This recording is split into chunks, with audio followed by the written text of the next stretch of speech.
Boa noite a todos. Estejamos nós unidos para o bem, unidos em prece, com o Mestre Jesus, com o Pai Tomé, com toda a nossa falange, como se estivéssemos lá em nossa casa, na Rua Progresso, 1190, iluminando a cada um de nós e a nossa família. A gente faz a leitura do livro psicografado por Chico Xavier, ditado pelo Espírito Emmanuel, Pão Nosso. Lição 28. E os fins? Mas nem todas as coisas edificam.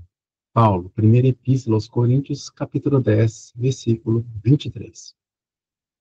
Sempre existiram homens indefiníveis que, se não fizeram mal a ninguém, igualmente não beneficiaram a pessoa. Examinadas nesse mesmo prisma, as coisas do caminho precisam de interpretação sensata para que não se percam na inutilidade. É lícito ao homem dedicar-se à literatura ou aos negócios honestos do mundo, e ninguém poderá contestar o caráter louvável dos que escolhem conscientemente a linha de ação individual no serviço útil. Entretanto, será justo conhecer os fins daquele que escreve, ou os propósitos de quem negocia. De que valerá ao primeiro a produção de longas obras, cheias de lavores verbais e de arroubos teóricos, se suas palavras permanecem vazias de pensamento construtivo para o plano eterno da alma? Em que aproveitará ao comerciante a fortuna imensa, conquistada através da operosidade do cálculo, quando vive estagnada nos cofres, aguardando os desvarios dos descendentes? Em ambas as situações, não se poderia dizer que tais homens cogitam de realizações ilícitas. Todavia, perderam o tempo precioso, esquecendo de que as menores coisas trazem finalidade edificante. O trabalhador cônscio das responsabilidades que lhe compete não se desvia dos caminhos retos. Há muita aflição e amargura nas oficinas do aperfeiçoamento terrestre, porque os seus serviços cuidam, antes de tudo, dos ganhos de ordem material, olvidando os fins a que se destinam.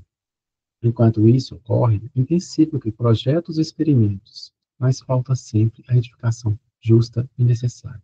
Mas nem todas as coisas edificam. Paulo, primeira epístola aos Coríntios, capítulo 10, versículo 23. Boa noite a todos. Que Deus, nosso Pai Todo-Poderoso, nos abençoe na noite de hoje. Que a falange de Pai Tomé estejam com todos, dando paz, dando saúde, dando tranquilidade e nos protegendo desses intempéries da natureza, né? Quando as pessoas estão passando por momentos difíceis, com essas tempestades que estão acontecendo. Então, que Deus nos proteja também nesse sentido. Este texto de Emmanuel, a partir da palavra de Paulo aos Coríntios, a mim pede uma reflexão muito íntima dos meus comportamentos e das minhas escolhas.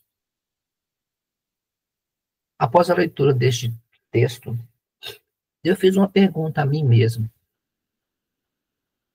Não fazendo o mal a ninguém, me basta para alcançar os objetivos assumidos em relação à minha necessidade de aprimoramento espiritual? Vou repetir. Não fazendo o mal a ninguém. Isso é suficiente para o meu engrandecimento espiritual, para a minha ascensão, a minha melhoria como espírito? Eu gostaria que cada um nessa reunião agora perguntasse a si mesmo essa mesma pergunta. Pergunte a você agora. O que você responderia diante disso? Agora, já que responderam, apenas gostaria de lembrar que não fazer o mal, é claro que, na minha opinião, não é um mérito para ninguém. É sim uma obrigação moral e cristã, visto que o próprio Cristo nos disse para fazer aos outros o que gostaríamos que fosse feito a nós mesmos. em seu mandamento de amar o próximo como a nós mesmos. Não fazer o mal a ninguém significa viver a vida reta. Mas o texto nos cobra um pouquinho a mais. Diante desta situação, já que eu não fiz o mal, e aqui eu não vou entrar no mérito da questão se fiz o mal, a pergunta é: eu fiz o bem? Ou simplesmente eu usei o tempo, os talentos que Deus me deu, os conhecimentos que adquiri, as oportunidades de conhecimento que eu adquiri, os bens que eu adquiri, sejam eles poucos ou muitos, em meu benefício? Somente em meu benefício? Aqui, ninguém julga se é lícito ou ilícito você alcançar bens materiais. A questão é, o que você fez com eles? Lembremos que colhemos o que plantamos e que não há vida sem responsabilidades. E que esses benefícios que nós alcançamos, como o próprio texto falou, uma literatura bem feita, uma fortuna guardada, em que nós usamos isto para benefício do outro?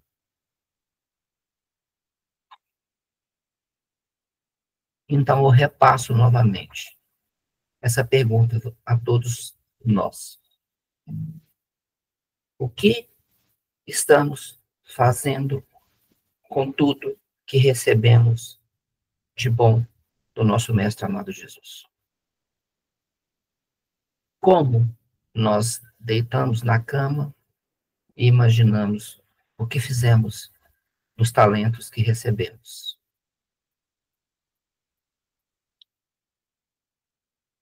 Pensem nisso com carinho, e já que nós estamos aqui em comum acordo, vamos analisar junto, na mesma linha de raciocínio, dos benefícios que obtive e o que fiz com eles.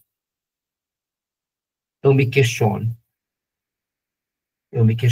e faço um convite a todos que se questionem também. Eu usei os talentos que recebi, as oportunidades em prol da minha edificação pessoal, na satisfação do meu orgulho e da minha vaidade?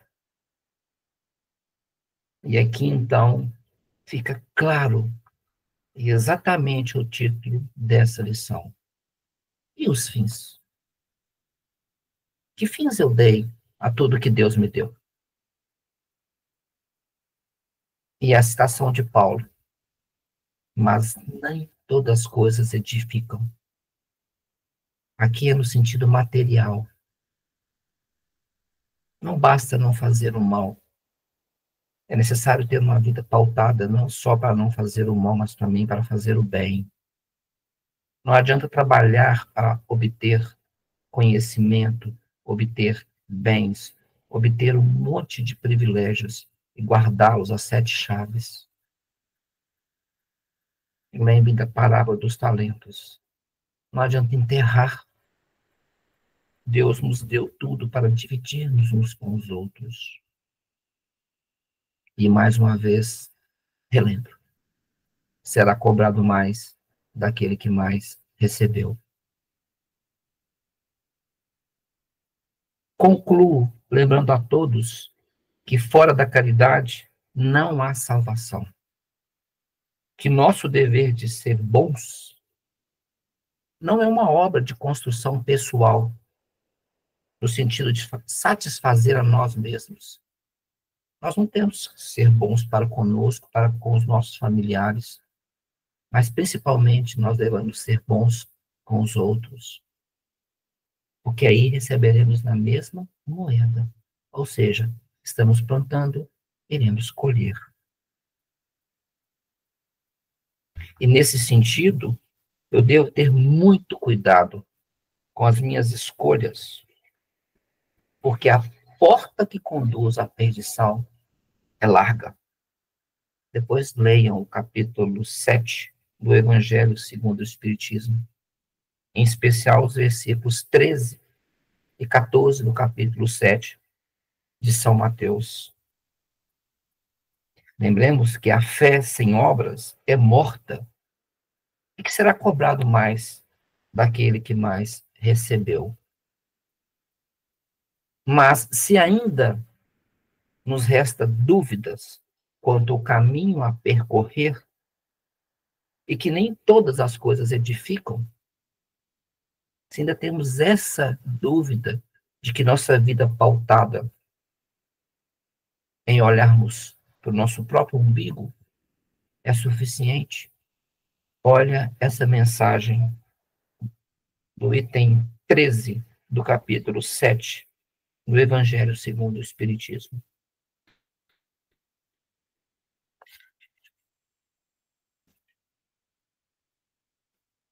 Pobre raça humana, cujo egoísmo corrompeu todas as sendas, toma novamente a coragem.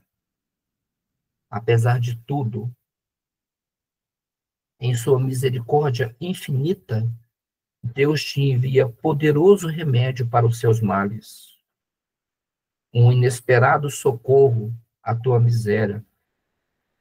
Abre os olhos à luz, para que as almas dos que já viveram na terra e que vêm chamar ao cumprimento dos deveres reais. Nós temos diariamente em nosso próprio centro espírita tantas lições que podemos tirar proveitos delas. Esses espíritos iluminados da nossa falange, eles já passaram por aqui. Então, eles conhecem o caminho das pedras. E é isso que está falando aqui.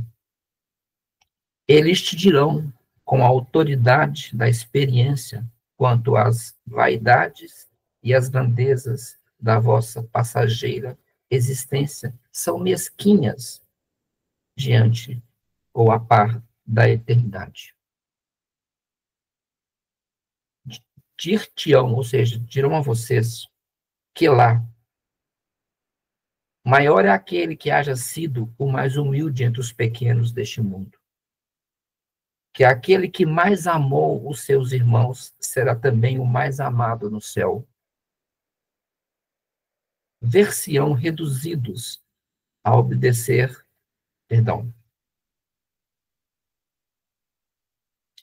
que aquele que mais amou os seus irmãos será também o mais amado no céu. Que os poderosos da terra se abusaram da sua autoridade, ver-se-ão reduzidos a obedecer a seus servos. Que, finalmente, a humildade e a caridade, irmãs que andam sempre de mãos dadas, são os meios mais eficazes de se obter a graça diante do Eterno. Adolfo, bispo de Argel, Marmende, 1862. Esse texto que eu li está no capítulo 7 do Segundo Espiritismo, e o capítulo 7, ele traz o título de Bem-aventurados os pobres de espírito. Depois vale a pena dar uma olhada. Então, meus irmãos e minhas irmãs, esse texto de Emmanuel, baseado no Evangelho de Paulo aos Coríntios, ele é muito claro quanto ao caminho que nós temos que seguir, as escolhas que fazemos. Não é ilícito trabalhar pela nossa evolução, alcançar os bens, se instruir, mas com isso vem a responsabilidade de distribuir, de fazer jus àquilo que Deus nos deu e a oportunidade que Deus nos deu. Não adianta você ter uma luz e enfiá-la debaixo da cama. tem que colocar no alto, onde todos possam usufruir. E é isso que a gente tem que pensar dessa lição.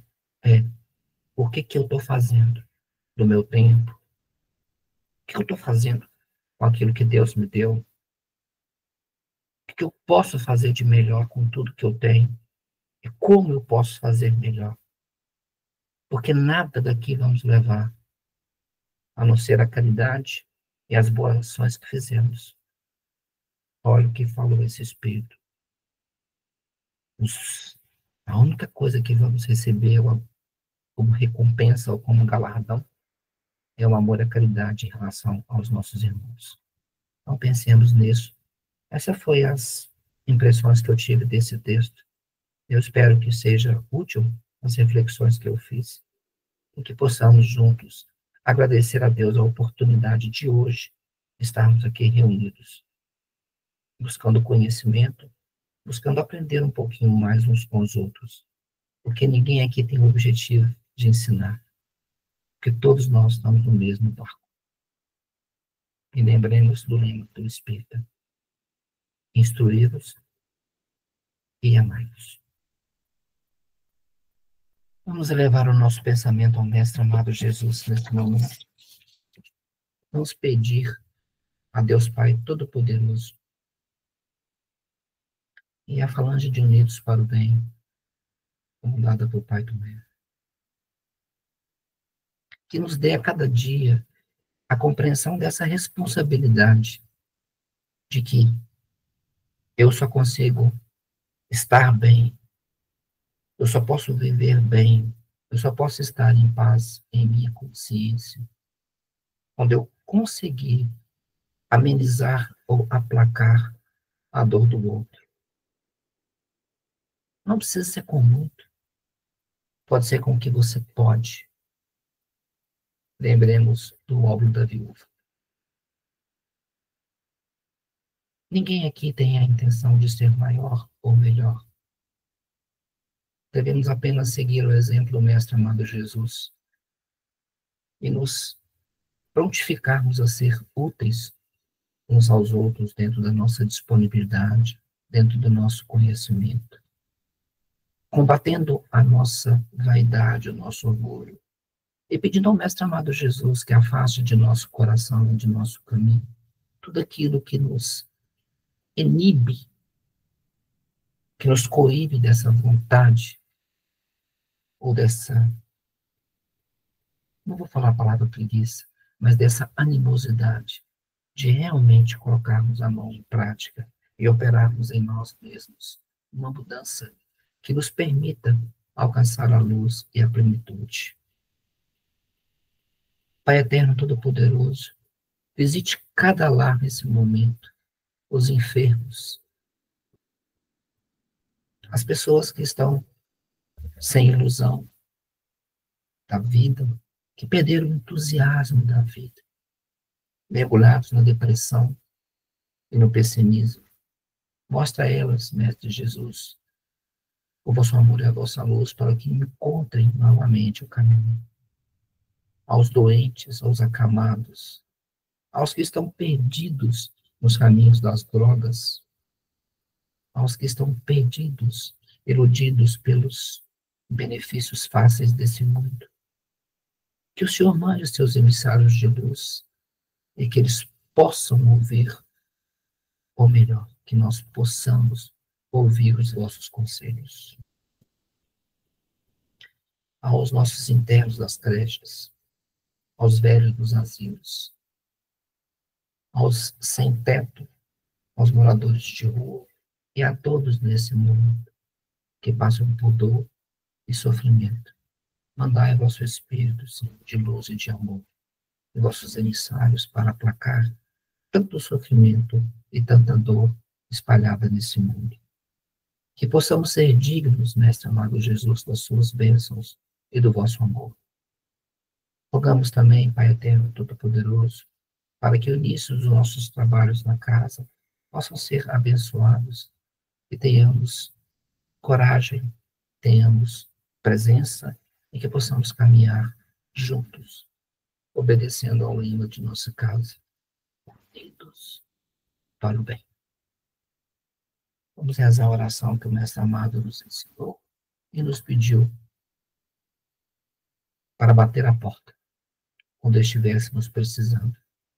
Mas lembremos que ao bater a porta, devemos também abrir a porta para os que estão necessitados. Pai nosso que estais nos céus, santificado seja o vosso nome. Venha a nós o vosso reino, de plenitude, de paz e de harmonia. Seja feita a vossa vontade, Senhor, assim na terra como no céu. O pão do Espírito e pão da matéria dá-nos hoje e a cada dia. Perdoa, Senhor, as nossas ofensas, assim como nós perdoamos a quem nos tenha ofendido. Lembremos, Senhor, que devemos oferecer a face, devemos perdoar infinitamente. Dai-nos, Senhor, força para fazê-lo. Dai-nos, Senhor, compreensão dos vossos ensinamentos. Não nos deixeis cair em tentação. Dai-nos, Senhor, a ouvir aqueles que nos advertem. Não deixe que o nosso egoísmo, a nossa vaidade, nos transforme em atores de nossas próprias quedas. Livra-nos, Senhor, de todo mal, porque você conhece os caminhos. Então, que eu seja abnegado e obediente a seguir os teus caminhos, a seguir os teus mandamentos. E que assim seja, Senhor, pois sua voz é o reino, é o poder e a glória para todos sempre. Que a paz do nosso Deus esteja com todos. Muito obrigado.